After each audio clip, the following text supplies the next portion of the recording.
Oh, hello Aquarimaxers. I just wanted to show you these little froggies.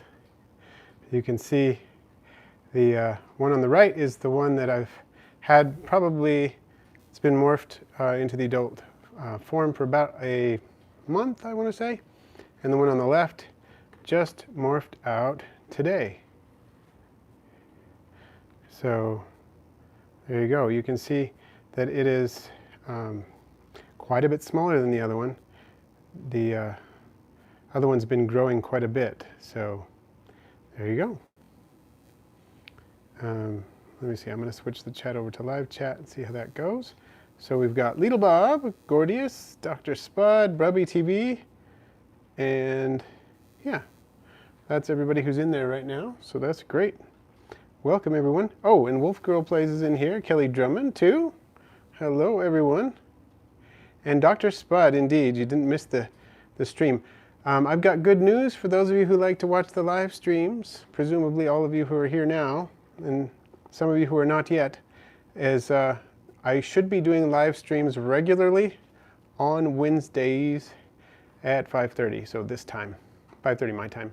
So whatever time this is for you, I should be doing these regularly, at least for a while. Nick, hey Nick, welcome. Oh, it's 12 a.m., 12:30 a.m. where you are. Okay, wow.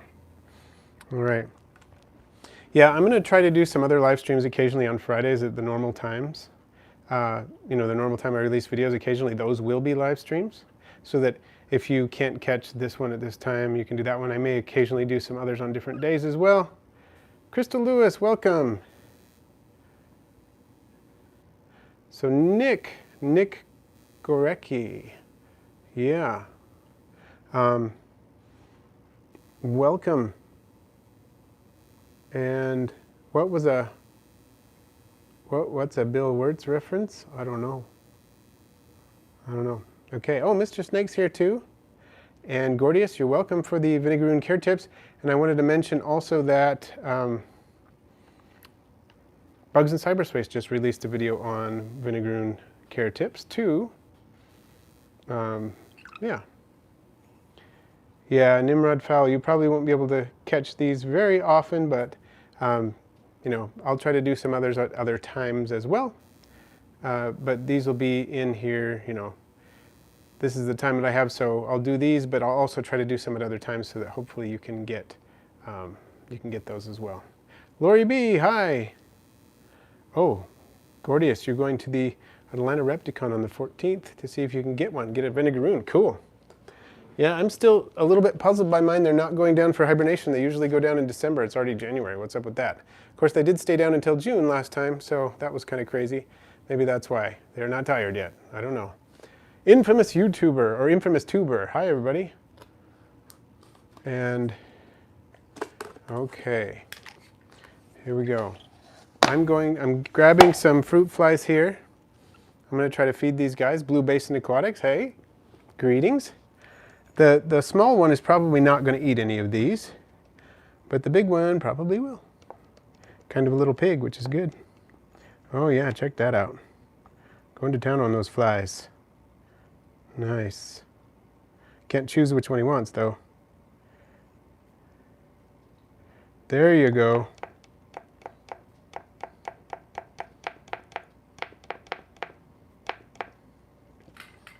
What do you think, guys? Everyone? Looks like a pretty hungry frog. It's nice to see that he's such a pig. For the first couple of weeks, he was only eating springtails, which is what I'm going to have to feed this little one on for probably a couple of weeks as well. But after that, he should graduate to the fruit flies. Okay, Gordia says he's probably going to prep the aquarium tomorrow for his Vinegaroon. Good idea. Get some nice deep substrate and some cover in there, that kind of stuff. Oh, and Lori's going to feed her baby white clouds. Cool. I love white clouds. I love baby white clouds. I've bred white clouds a number of times, both long-finned and normal white clouds. They're one of my first egg layers I bred. I don't think they were the first, but they were one of the first. Super cool fish. Mr. Snake says, I bought a tailless whip scorpion at Repticon and it died the very next day. Oh, that's awful.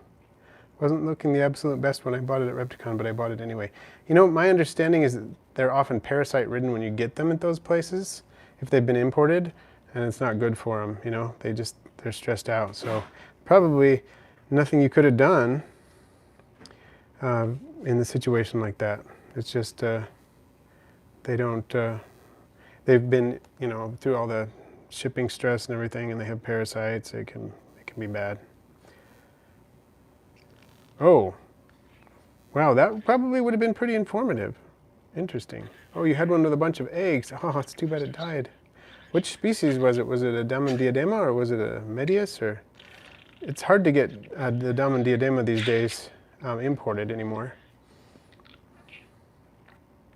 Wolf Girl Plays said, my fists are acting more happy than they normally are, and they're happy for a big new tank. Awesome.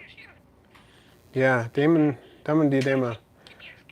That species is very, when it's imported, it can be sensitive. It's not the easiest species to keep. Yeah, the bird is sitting on my shoulder here. Go ahead, frog. Catch it. Catch that fly right in front of you. Let me see you go for it. There he goes. Nice shot. Okay. Can I ask Teeny Frog? You ought to get some. They're fun. Okay, I'm going to switch over to, so you can view me now. All right, so just a second, bear with me while I get this done. You can check out the isopods on my shirt there, I guess. I'm going to switch the light over and put the lid on the frog vivarium, and I'll be right with you. Let's see. Okay, go up a little bit with the light, and maybe right there. Something like that. Okay, sorry about the blank screen for just a minute, but I'm back. Here I am, and here's the little bird. So there you go. Okay, on to answering questions again. Kelly Drummond says, I have a question. I bought Porcelia Hoffman's egg eye, but the seller now says they're Porcelia species Seville. They look like Hoffman's egg eyes. The care the same. Care is the same. Seville, I think, some people think it's even a subspecies of Hoffman's egg eyes. There's not a huge difference. So a little bit hard to say, but yeah, as far as care goes, you're good. So that's the good news. And I think they're a cool species too. Wolf Girl Play said I've been so busy, I guess I can only watch your streams for a while, but maybe watch your vids. Well, that works too. You can always catch those whenever you have time. So, thank you. Yeah, I think he's a cute bird. I wish he would talk more on camera. He seems a little camera shy. You heard him talking up a storm just a minute ago, but there you go. All right. Yeah, they're great.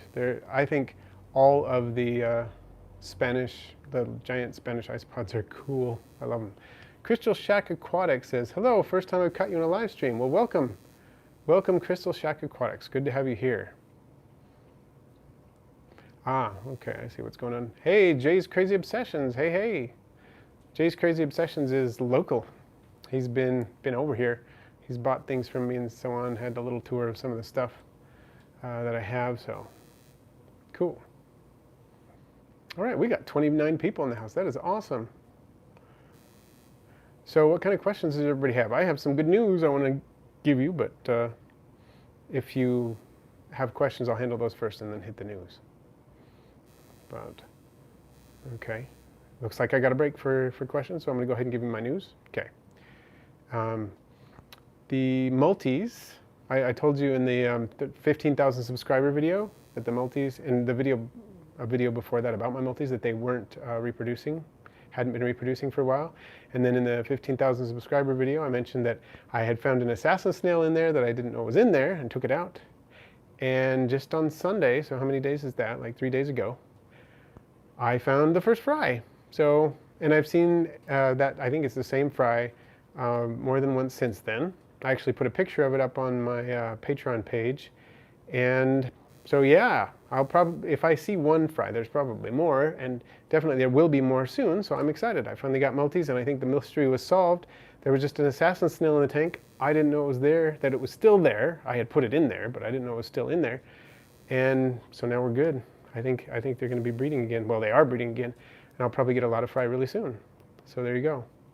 So Wolf Girl Play says, Russ, sometimes my fish Jimmy at night lays in the corner of the tank and he gets back up, but when he lays there he looks dead. The first time he did it, he scared me. Do you know what he's doing?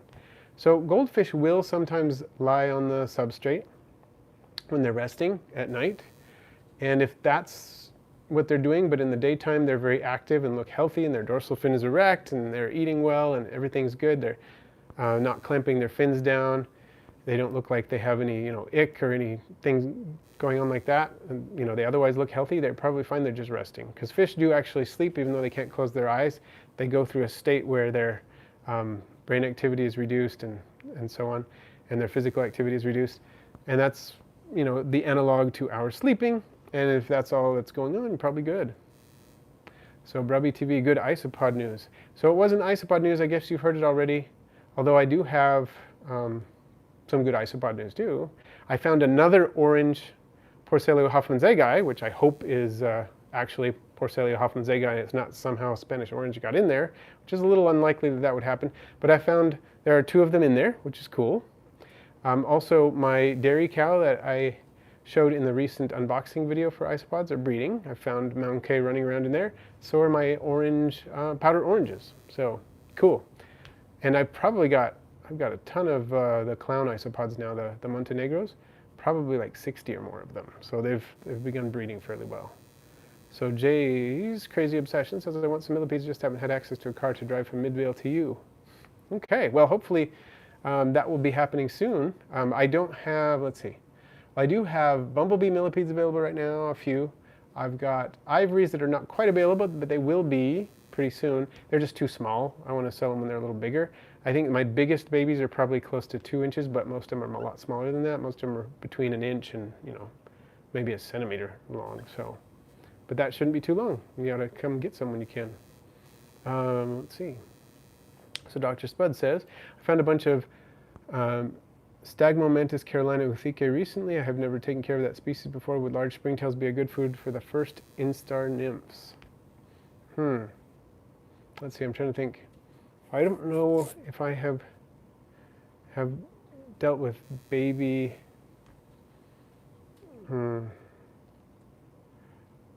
That's not the species that no, that's Teniodora sinensis is the one that I've worked with. So I've never worked with that species before, and I'm not sure if they would be, but it would seem that large springtails are probably similar in size to, melanogaster fruit flies, maybe a little smaller. So you'd probably be okay with that. But I don't have any personal experience with that species, so I'm not entirely certain. So Gordia says, do vinegaroons need any other rocks or anything, or just substrate to dig in? I would recommend a lot of substrate to dig in that can hold its shape well when it's a little moist, not super moist, but a little moist. And then I would also say a large slab of cork bark would be great. You can use rock too, like a flat rock, like a piece of slate, something like that. But if you do, arrange it so that if the vinegaroon excavates under it, it's not able to fall. And you can accomplish that by burying some, smaller rocks in the substrate, maybe a triangle of them, and then setting the rock on top of it. And those 3 rocks that are supporting it are touching the bottom of the enclosure. And so that should help it so that if it's digging around, it won't fall. Or you can just use cork bark, and it being much lighter is not likely to cause damage even if it does cave in. If they do that, I use cork bark for mine. So something like that. So there you go. And Kelly Drummond says, they have bumblebee millipedes in my local reptile shop. Are they good for first-time millipede keeping? They're so pretty. I think so. They're really good in terms of, yeah, they're easy to breed. They're easy to take care of as long as you can keep them warm enough. If you can keep them about 72 degrees Fahrenheit, between that and maybe 80 degrees Fahrenheit or 85 even, they tend to do well. If they get a lot cooler than that, they don't do so great. But if you can keep them warm enough, they will do well. Of course, you don't want them to dry out, and they breed like crazy. So yeah, I started out with, I think I caught 3 or 4 of them when I went to Florida, and then I got some as freebies with another order, and now I have, 40 of them or something. So yeah. Colin says, good morning, Russ. Happy 2019 to you, cute budgie. Well, thank you, and good morning to you, Colin. I'm glad you were able to catch the live stream. I guess it's morning for you in New Zealand. So happy 2019 to you as well. Wolf Grove Play says, okay, thanks. Also, one time my buggy-eyed goldfish was looking for food in the gravel and got a rock stuck in his mouth, but got it out. Do you think he can die from it? Yes, it has happened. It's not terribly common, but if a goldfish manages to get a rock stuck in its mouth, it can sometimes kill them. So one thing I've done with our goldfish, I have replaced all the rocks, the gravel, with particles that are large enough. They're pretty large bore particles, so they can't actually get them in their mouth. It makes it safer a little bit. Okay, so Lori B says, I think the budgie is the chat moderator. Are you moderating? You're going to click people who say mean things? You should do that. Okay. Brubby TV said, that is good isopod news. Will you isolate those 2 orange specimens now, hoping they breed further? Will you just let them be with a larger colony? Well, I'm going to let them grow a little bit more, probably, and then I will isolate them. But I'm going to, you can sex these when they're fairly young, luckily. It's pretty easy to sex them, a lot easier than it is with most species, because the uropods of the males get longer, and they start getting longer pretty fast, pretty early on. So as soon as I can tell what I've got, if I already have a pair, I'll just put those 2 together. If I don't, I'll put whatever's missing in with them. If they're both females, I'll put in probably just 1 male. If they're both males, I'll probably put in like 6 or 8 females, and then the young females, so they hadn't mated yet, and then get them going that way. But I am probably going to let them grow out just a little bit more. I'm not entirely certain they are a Porcelio Hoffman's egg guy. I think they are, but I want to make sure. They're a little bit too small to tell, for sure, but it should be soon. Rented guy says, hey Russ, long time. Do you have any suggestions for effectively removing frass from a roach colony in a way that won't throw the nymphs out that are hiding in it? Oh, that is a great question. I'm trying to think what I would do. The only thing I can think of, because I haven't really dealt with roaches much, but a similar issue with mealworms, kind of a similar thing. I would see if you can find like a screening, not a colander, what's the word? Why can't I think of it? Like a sieve, where the screen is big enough so that it lets out all the frass but doesn't let out any of the roaches, but I'm sure you probably already thought of that one. But I do a similar thing like that with my mealworms, and it seems to work okay. I do get some of the really small mealworms going through it, but I get most of them, and then I will take that frass and set it aside and put some food down so that the mealworms will crawl and kind of congregate around it, and then I can pull those mealworms out, so I'm wasting as few as possible. And Crystal Casares, hello there, Russ. Well, hello, Crystal. Welcome. Glad that you're here. Jay's Crazy Obsession says, do you sell your multis? I have sold a few, and I will probably sell more once they start breeding more again, now that they are breeding. Once I get a decent number of fry, I will definitely sell some more. Yeah.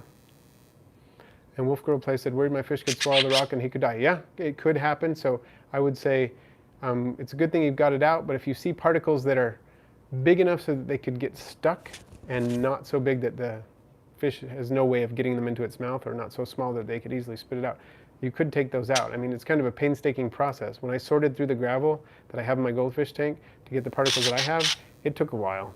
So, but it would be a good thing. All right, so let's see. Stephen Homeless Truth Seeker says, hello, nice birdie. I train the pigeons and seagulls. I have the pigeons on me. Sometimes they fly to my hand without food. The seagulls take food in mid-flight, sometimes inches from my head. That's awesome. That is super cool. I remember when I lived in Hawaii and I was volunteering at the zoo, we had a bird called white-rumped shamas. They're pretty cool. They're a little bit like a robin. And the wild ones would do that. They would take mealworms from our hands. It was cool. At least some of them would. And Mega Cliff said, can anyone give me free Pokemon cards? Brubby TV says, in my Dalmatian isopod colony, I found a few with strong orange spots instead of dark gray. I might take out the strongest orange ones and see what happens. Yeah, you could get your own strain of orange Dalmatian going on for sure.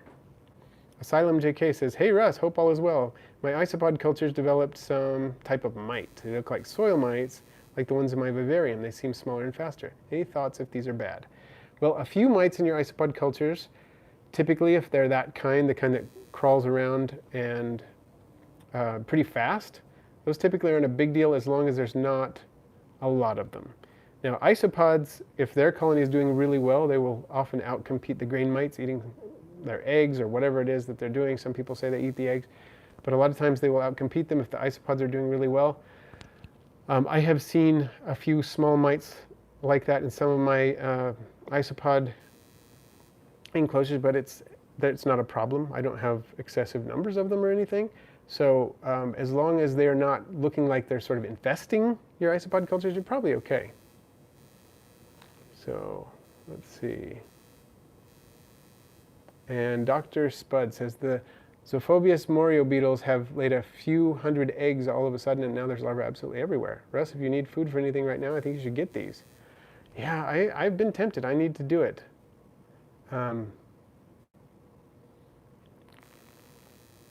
Yeah, I am tempted to get some of the superworms and try those out.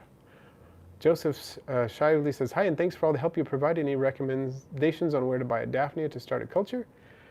You can always do aquabid.com. That's a good source in lots of parts of the world, especially in North America, but there are other places in the world where there are aquabid sellers as well.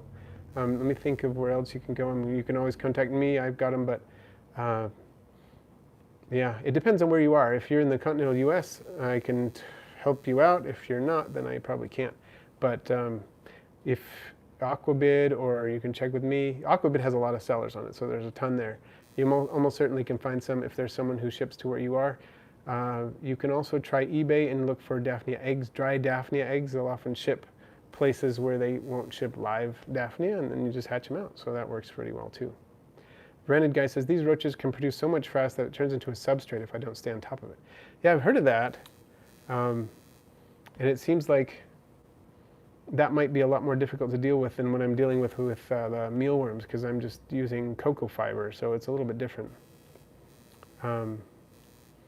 So hopefully, what do you use right now when you're separating out the small ones? I'm curious. And Gordia says, I would love to stay longer, but I would like to practice Behemoth and Monster Hunter today. So bye. Well, thanks for joining us, Gordius. Nimrod Fowl. It's almost impossible to get any isopods or millipedes where I live. Is it safe to ship them from abroad? Well, it depends on where you live. I would say, I'm not sure where you're located, but in the US, it's really dangerous to ship millipedes from out of the country. It tends to be illegal unless you have the right permits and so on, and that can be difficult to secure. Isopods may be less so, but still, it's not particularly easy to do legally as far as I know. So I would say if you are in the US, there are people you can get them from. If you're not, check out Isopod Classifieds on Facebook. They have a ton of people around the world who will, they're probably someone who lives close to you where you can get some. So you never know. I would say check that out and see if you can get someone. They do have millipedes on there sometimes, I think, too. So maybe that's something that could help you out. Jay's Crazy Obsession says, how much per fish on the multis? Just wondering, they're one of my dream fish. Last time I sold them, I did them for $5 a fish.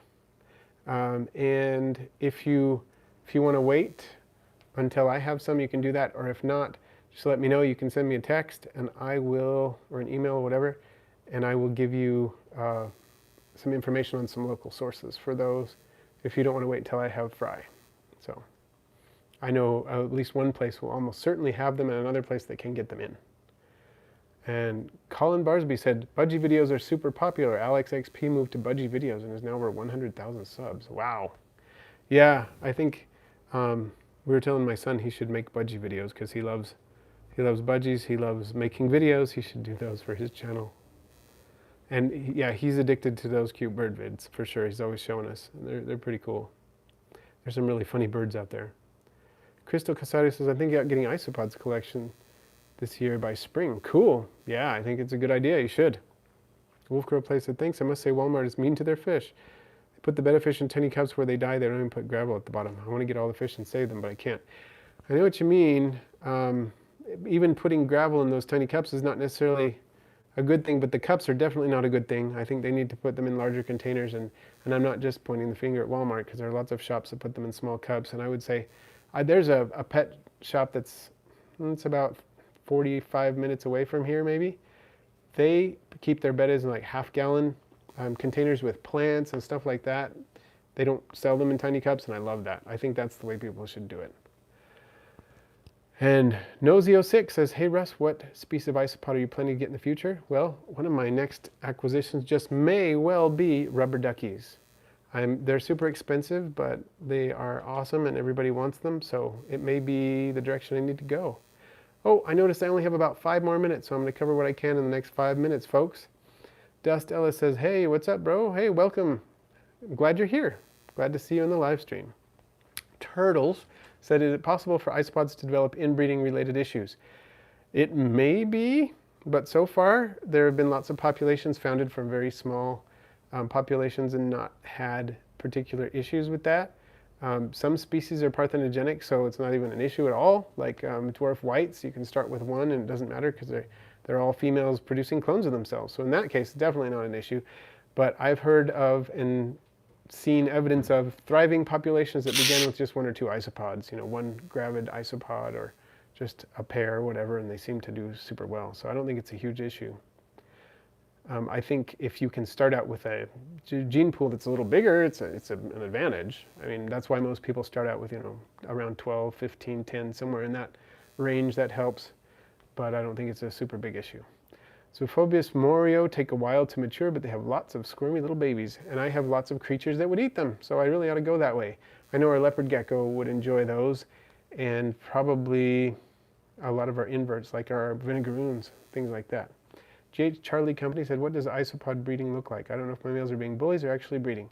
Well, the male just does kind of mount the female, so if you see that going on, in many cases it probably is mating. I think I've seen males be aggressive with each other too, but I think most of the time what you're seeing is probably breeding.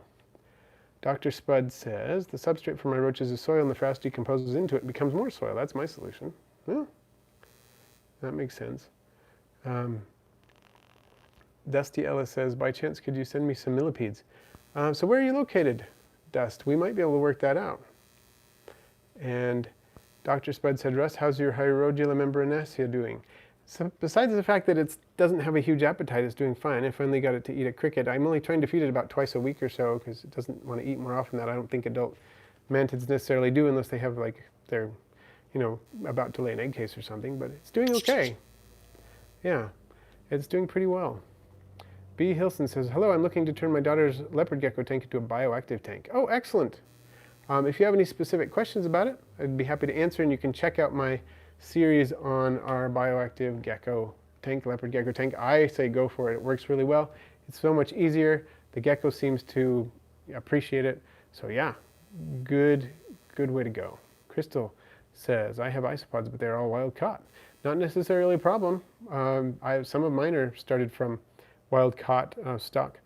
I have Oniscus ocellus that I got from bugs in cyberspace that were wild caught. I've got my Sialisticus convexus caught myself, and some of my Armadillidium vulgare, my high yellows, caught myself.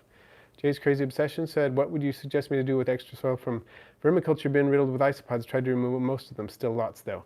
Yeah, what I do, I sort through it. I sit at the table, the family's sitting at the table and somebody's working on a puzzle, somebody's reading or whatever, we'll do that.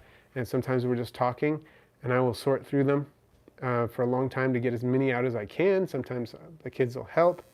And then when I think I'm really done, I usually go through it again, and then I use the rest of it, that extra soil, throw it in the garden once I think I'm as done as I can be. But it is difficult to make sure you get every single one. Rented Guy says, right now I scoop the frass onto a screen lid from a reptile enclosure. Let the finer particles fall through and the babies can grip the screen, then I dump the frass into a trash can. Does sound like a pretty good way to do it.